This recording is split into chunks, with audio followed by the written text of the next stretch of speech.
ओम शांति। 14 अक्टूबर की मुरली के सभी मुख्य पॉइंट से पहले देखेंगे आज की मुरली की हेडिंग। बाबा ने कहा, मीठे बच्चे, हियर नो एविल, मतलब बुरा मत सुनो। यहाँ तुम सत्संग में बैठे हो, तुम्हें मायावी कुसंग में नहीं जाना है। कुसंग लगने से ही संशय के रूप में घुटके आते हैं।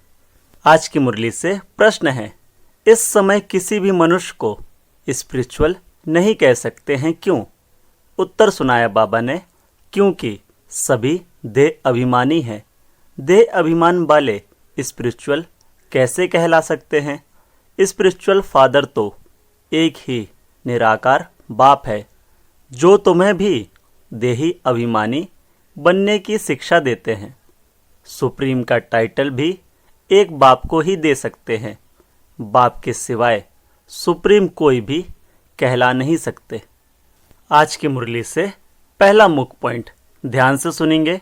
बाबा ने कहा, बच्चे जब यहाँ बैठते हो तो जानते हो बाबा हमारा बाबा भी है, टीचर भी है और सतगुरु भी है। तीन की दरकार रहती है, पहले बाप, फिर पढ़ाने वाला टीचर और फिर पिछाड़ी में गुरु। यहाँ याद भी ऐसे करना है, क्योंकि नई बात है ना। बेहद का बाप भी है, बेहद का माना सबका।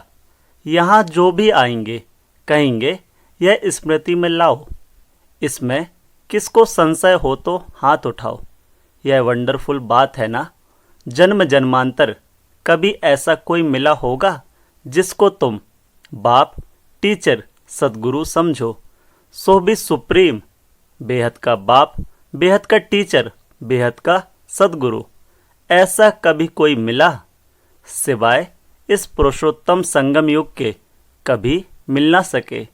इसमें कोई को संशय हो तो हाथ उठाओ। यहाँ सब निश्चय बुद्धि होकर बैठे हैं। मुख्य है ही यह तीन।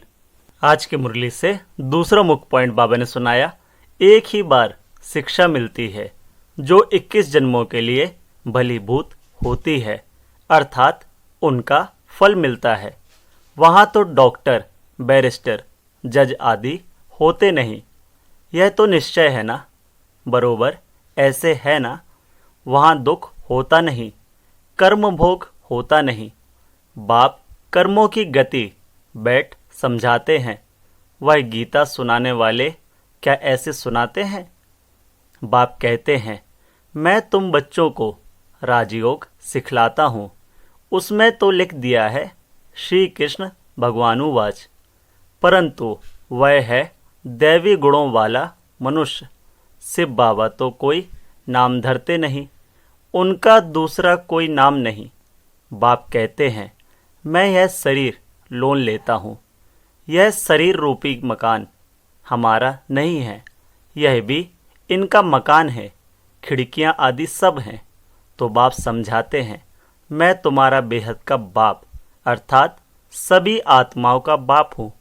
पढ़ाता भी हूँ आत्माओं को। आज की मुरली से तीसरा मुख्य पॉइंट बहुत ध्यान से सुनेंगे। बाप कहते हैं, बच्चे देही अभिमानी भव, देह का अभिमान छोड़ो। ऐसे थोड़े ही किसी को कहेंगे।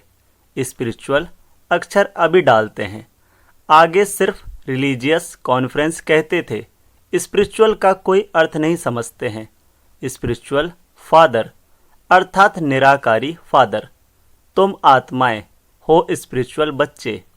स्पिरिचुअल फादर आकर तुमको पढ़ाते हैं। यह समझ और कोई में हो ना सके।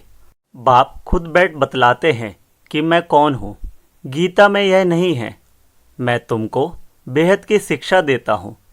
इसमें वकील, जज, सर्जन आदि की दरकार नहीं, क्योंकि वहाँ तो एकदम सुख ही सुख है। कहाँ पे? सतयुग में। दुख का नाम निशान नहीं होता। यहाँ फिर सुख का नाम निशान नहीं है। इसको कहा जाता है प्रायलोभ। सुख तो कागविष्टा समान है।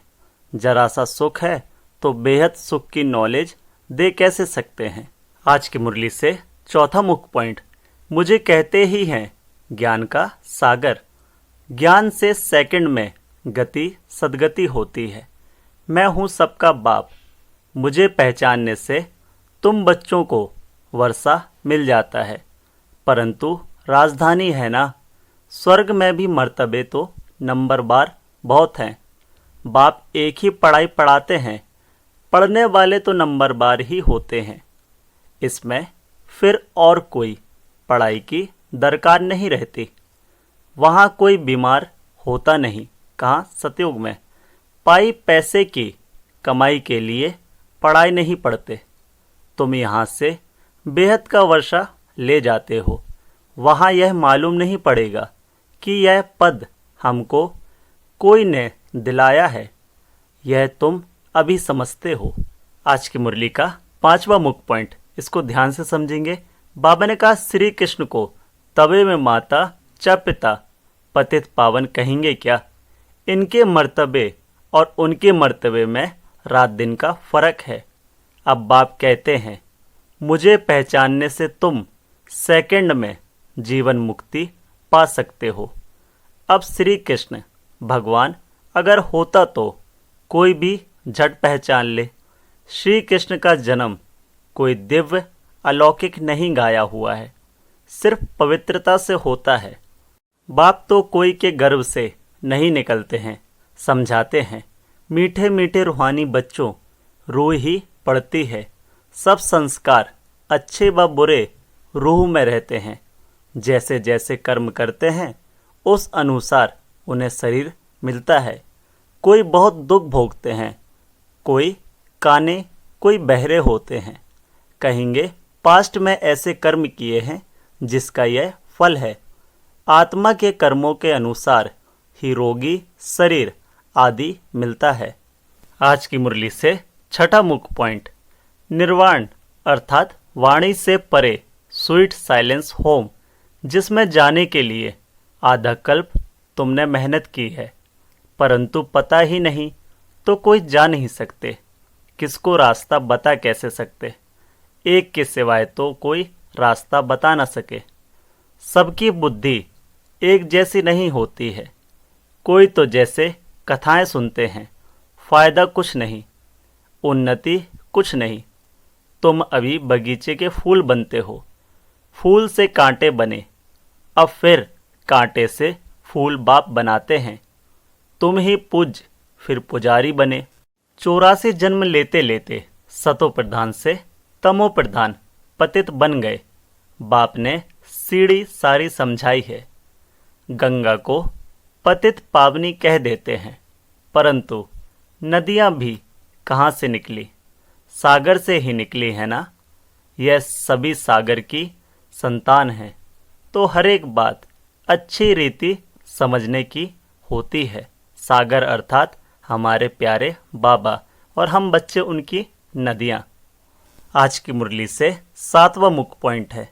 बाबा ने कहा भगवान एक ही रथ लेते हैं, जिसको भाग्यशाली रथ कहा जाता है, जिसमें बाप की प्रवेशता होती है। पद्मा पदम भाग्यशाली बनाने बिल्कुल नज़दीक का दाना है। ब्रह्मा शो विष्णु बनते हैं, शिव बाबा इनको भी बनाते हैं। तुमको भी इन द्वारा विश्व का मालिक बनाते हैं।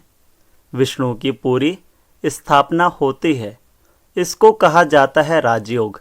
राजा स्थापन करने लिए अभी यहाँ सुन तो सब रहे हैं, परंतु बाबा जानते हैं बहुतों के कानों से बह जाता है। कोई धारण कर और सुना सकते हैं, उनको कहा जाता है महारथी। जो सुनकर दूसरों को सुनाते हैं वो होते हैं महारथी। सुनकर फिर धारण करते हैं, औरों को भी रुचि से समझाते हैं। महारथी समझाने वाला होगा तो झट समझेंगे। घोड़सवार से कम, प्यादे से और भी कम। यह तो बाप जानते हैं कौन महारथी है, कौन घोड़े सवार है। आज की मुरली से 8वां मुख्य पॉइंट।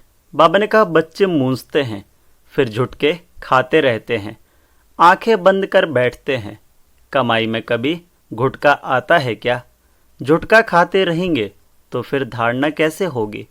उबासी से बाबा समझ जाते हैं यह थका हुआ है। कमाई में कभी थकावट नहीं होती। उबासी है उदासी की निशानी। कोई ना कोई बात के घुटके अंदर खाते रहने वालों को उबासी बहुत आती है। अभी तुम बाप के घर में बैठे हो तो परिवार भी है, टीचर भी बनते हैं, गुरु भी बनते हैं रास्ता बताने के लिए। मास्टर गुरु कहा जाता है, तो अब बाप का राइट हैंड बनना चाहिए ना, जो बहुतों का कल्याण कर सकते हैं। धंधे सभी में हैं नुकसान, बिगड़ धंधे नर से नारायण बनने के। सभी की कमाई खत्म हो जाती है, नर से नारायण बनने का धंधा बाप ही सिखलाते हैं। आज की मुरली से धारणा के लिए मुख्य सार है। पहला, बाप जो सुनाते हैं उसे सुनकर अच्छी तरह धारण करना है, दूसरों को रुचि से सुनाना है। एक कान से सुन, दूसरे से निकालना नहीं है। कमाई के समय कभी उवासी नहीं लेनी है। दूसरा मुख्य पॉइंट, बाबा का राइट हैंड बन बहुतों का कल्याण करना है, नर से नारायण बनने और बनाने का धंधा करना है। आज की मुरली से वरदान है, किसी के व्यर्थ समाचार को सुनकर इंटरेस्ट बढ़ाने के बजाय फुल स्टॉप लगाने वाले परमत से मुक्त भव। डिटेल है, कई बच्चे चलते चलते श्रीमत के साथ आत्माओं की परमत मिक्स कर देते हैं। जब कोई ब्राह्मण संसार का समाचार सुनता है तो उसे बहुत इंटरेस्ट से सुनते हैं, कर कुछ नहीं सकते और सुन लेते हैं, तो वह समाचार बुद्धि में चला जाता, फिर टाइम वेस्ट होता। इसलिए बाप की आज्ञा है, सुनते हुए भी नहीं सुनो। अगर कोई सुना भी दे तो आप फुल स्टॉप लगाओ। जिस व्यक्ति का सुना उसके प्रति दृष्टि व संकल्प में भी घृणा भाव नहीं हो, तब कहेंगे परमत से मुक्त। आज की मुरली से स्लोगन है, बाबा ने कहा जिनकी दिल विशाल है उनके स्वप्न में भी हद के संस्कार इमर्ज नहीं हो सकते। क्या कहा? जिनकी दिल विशाल है उनके स्वप्न में भी हद के संस्कार इमर्ज नहीं हो सकते। ओम शांति। मेरा बाबा, प्यारा बाबा, मीठा बाबा। ओम शांति।